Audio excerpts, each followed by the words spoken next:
اور آخر کار وہ اسے حرکت کرنے والی ریت میں بدل دیتی ہے۔ یہ ظاہری بات ہے کہ پہاڑ جتنا بڑا کیوں نہ ہو، ان پہ بھی یہ راستے بنائے جا چکے ہیں۔ بہت سارے پہاڑ میں نے دیکھے بھی ہیں، ویڈیوز میں بہت سارے پہاڑ ہوتے ہیں، لمبے لمبے پہاڑ ہوتے ہیں، اوپر پہاڑ ہوتے ہیں، ایسے ایسے پہاڑ ہوتے ہیں کہ ان پہاڑوں میں راستہ بنانا میرے خیال میں یہ بڑا مشکل کام ہوتا ہے۔ لیکن اس کے باوجود انسانوں کے اندر جو خودی ہے، انسانوں کے اندر اللہ تعالیٰ نے جو کچھ کر گزرنے کا جو جذبہ رکھا ہوا ہے، تو وہ اپنے جذبے کی وجہ سے، اپنی خودی کی وجہ سے وہ پہاڑ یہ طے کر لیتے ہیں، وہ پہاڑ سر کرتے ہیں۔ علامہ کہنا یہ چاہتے ہیں کہ خودی کسی بڑی سی بڑی رکاوٹ کو بھی خاطر میں نہیں لاتا، یا خودی کسی بڑی سے بڑی رکاوٹ کو بھی خاطر میں نہیں لاتی۔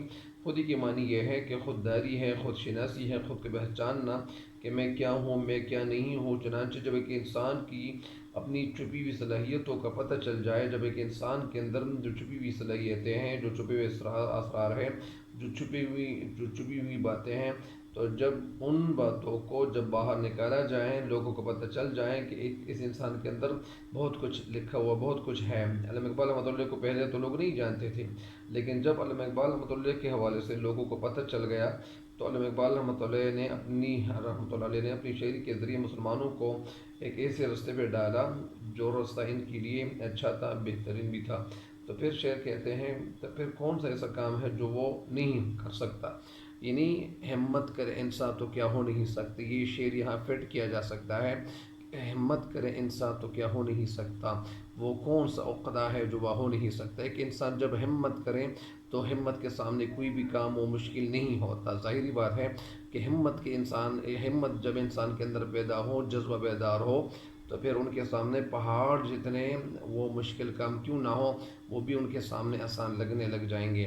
تو اس کی تشریح مکمل ہو گئی ہے۔ آج کا جو دوسرا شعر ہے کہ سفر اس کے انجام و آغاز ہے، یہی اس کی تقویم کا راز ہے۔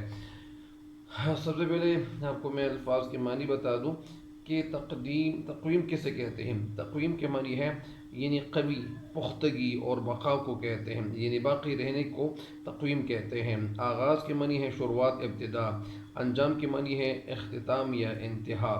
شاعر اس شعر میں کہنا کیا چاہتے ہیں؟ شاعر اس شعر میں ایک خوبصورت بات کی طرف ہماری توجہ مبذول کراتا ہے، اور ہماری توجہ کس طرح مبذول کراتا ہے۔ شاعر اس شعر میں کہنا یہ چاہتے ہیں کہ خودی کے گزشتہ بند کے بعض اشعار کی طرح، یعنی شاعر یہاں بھی سفر کو حرکت کے طور پر، علامت کے طور پر استعمال کرتے ہیں کہ سفر خودی کا آغاز بھی ہے اور انجام بھی، یعنی سفر خودی کا آغاز بھی ہے اور انجام بھی، اور اس کے جو مضبوط ہونے کا جو راز ہے، اور اس کے اندر جو مضبوطی ہے، وہ سفر میں کیا ہے، وہ مضبوطی چھپی ہوئی ہے، وہ مستحکم اور جو استحکام ہے وہ سفر میں وہ چھپی ہوئی ہے۔ یہ راز سفر کے اندر یہ چھپا ہوا ہے۔ دراصل سفر سے یہاں مراد حرکت اور جدوجہد ہے۔ یعنی ایک انسان جب سفر کرے گا، ایک انسان کیا کرے گا، محنت کرے گا اور وہ حرکت کرے گا، کوشش کرے گا، صحیح کرے گا، تو ظاہری بات ہے کہ ان کو فائدہ ضرور ملے گا۔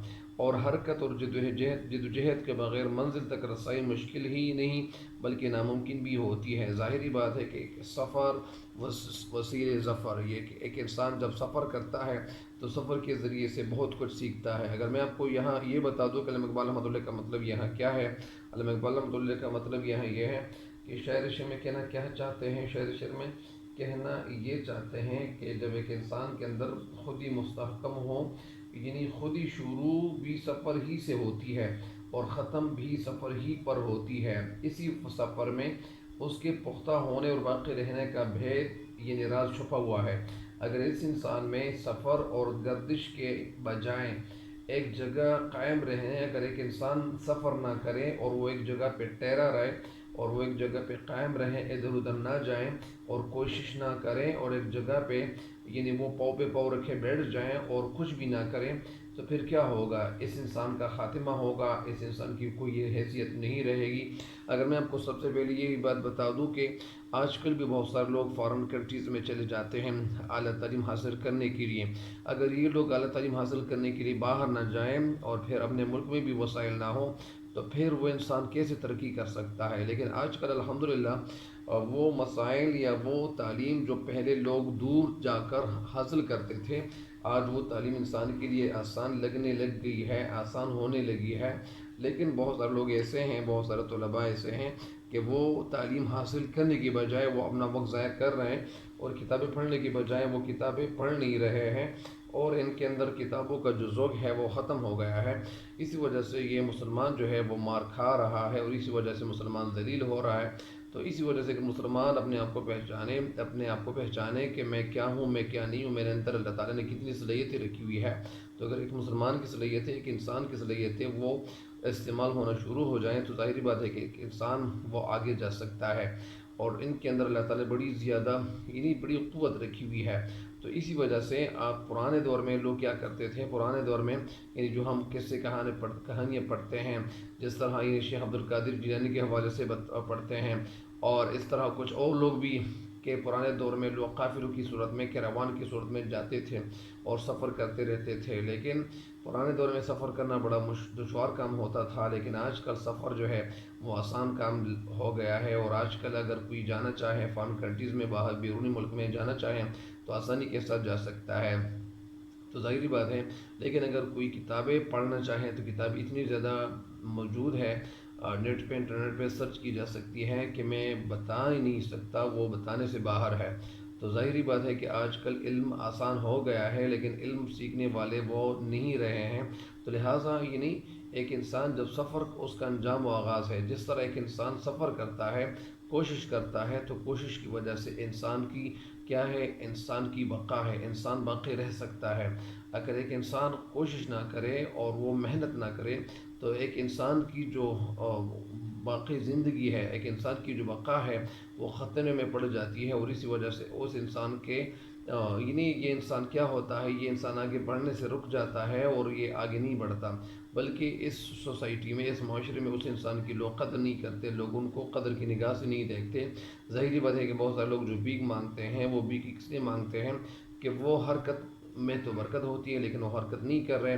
تو ظاہری بات ہے کہ اگر ہم لوگ آج بھی اپنے آپ کو پہچانیں، جس طرح انہی ان اشعار میں ہم بار بار جو ہم کہتے آئے ہیں، یا جو سنتے آئے ہیں، پڑھتے آئے ہیں، لکھتے آئے ہیں، یا ان اشعار کے حوالے سے جو باتیں کرتے آئے ہیں، تو وہ یہ ہے کہ علامہ اقبال رحمۃ اللہ علیہ مسلمانوں کو ایک نئے راستے پہ ڈھالنے کے لیے وہ اپنی شاعری کے ذریعے سے یعنی ایک اپنے مسلمان بھائیوں کو ایک راستے پہ ڈھالتے ہیں، ان کے اندر حوصلہ پیدا کرتے ہیں، بیدار کرنے کی کوشش کرتے ہیں۔ تو ظاہری بات ہے کہ اگر ایک مسلمان اپنے آپ کو پہچانے تو وہ اپنے رب کو پہچانے گا، لیکن اگر ایک انسان اپنے آپ کو نہیں پہچانتا تو پھر وہ رب کو کیسے پہچانے گا۔ تو آج کی تشریح مکمل ہو گئی ہے، تو مجھے امید ہے کہ آپ کو ان اشعار کی تشریح سمجھ آ گئی ہوگی۔ ایک دفعہ پھر اگر میں شعر کی تشریح اگر آپ کے سامنے کیا کروں، اگر بیان کر دوں، ان شعر میں کہنا یہ چاہتے ہیں کہ خودی کبھی ایک جگہ قیام نہیں رکھ کرتی، ایک جگہ ٹھہرتی نہیں ہے، اور نیک منزل کے پہنچنے پر اس میں آگے بڑھنے کا جذبہ ختم ہو جاتا ہے۔ یعنی خود ہی ہمیں ایک جگہ پہ ٹھہرنے سے منع کرتا ہے، بلکہ اس میں ایک مقصد حاصل کرنے کے بعد جب ایک انسان کو یعنی خود ہی کو جب ایک مقصد حاصل ہو تو وہ ایک مقصد پہ یعنی قناعت نہیں کرتا، صبر نہیں کرتا کہ مجھے بس یہ منزل مل گئی ہے اور میں آگے نہیں بڑھنا چاہتا، لیکن خود ہی کے اندر یعنی یہ قوت ہوتی ہے اور یہ آگے بڑھنے کی کوشش کرتی ہے۔ تو اسی وجہ سے یہ ایک منزل جب ان کو مل جائے تو یہ کہتے ہیں کہ نہیں، مجھے اور منزلیں بھی ملنی چاہیے۔ اس لیے اس کا آغاز بھی سفر سے ہوتا ہے، اور اس انسان اور اس خودی کا اختتام بھی سفر پر ہوتا ہے۔ یہاں یہیں خودی کے وجود کو برقرار رکھنے کا ایک اصل وجہ ہے کہ یہ نہ تھک ہار کر بیٹھتی اور نہ کامیابی پر صبر کرتی ہیں۔ اس کا مطلب یہ ہے کہ ایک انسان اپنی کوشش جاری رکھتا ہے، اور یہ خود ہی ان کے اندر یہ ہے کہ یہ خود کو پہچانتا ہے، اور خود کو ایسے پہچانتا ہے کہ وہ آگے بڑھتا رہتا ہے، ایک منزل پہ یہ قناعت نہیں کرتا، صبر نہیں کرتا، بلکہ یہ مزید بھی بڑھنا چاہتا ہے۔ تو ان اشعار کی تشریح مکمل ہو گئی ہے، مجھے امید ہے کہ اب ان اشعار سے ضرور فائدہ اٹھاؤ گے۔ اللہ تعالیٰ آپ کو دنیا اور آخرت دونوں میں کامیابی دے، اور مجھے بھی اپنے دعاؤں میں یاد رکھے، اور میرے چینل کے اس لنک کو اپنے دوستوں کے ساتھ شیئر بالکل نہ کریں، اس لیے نہ کریں کہ اور لوگوں کو فائدہ نہ ہو اور آپ کو فائدہ ہو، ٹھیک ہے؟ اللہ آپ کو خوش رکھے۔ نہیں، یہ اس چینل کے لنک ضرور شیئر کریں اپنے دوستوں کے ساتھ۔ تب تک کے لیے میں اجازت چاہتا ہوں، اللہ نگہبان۔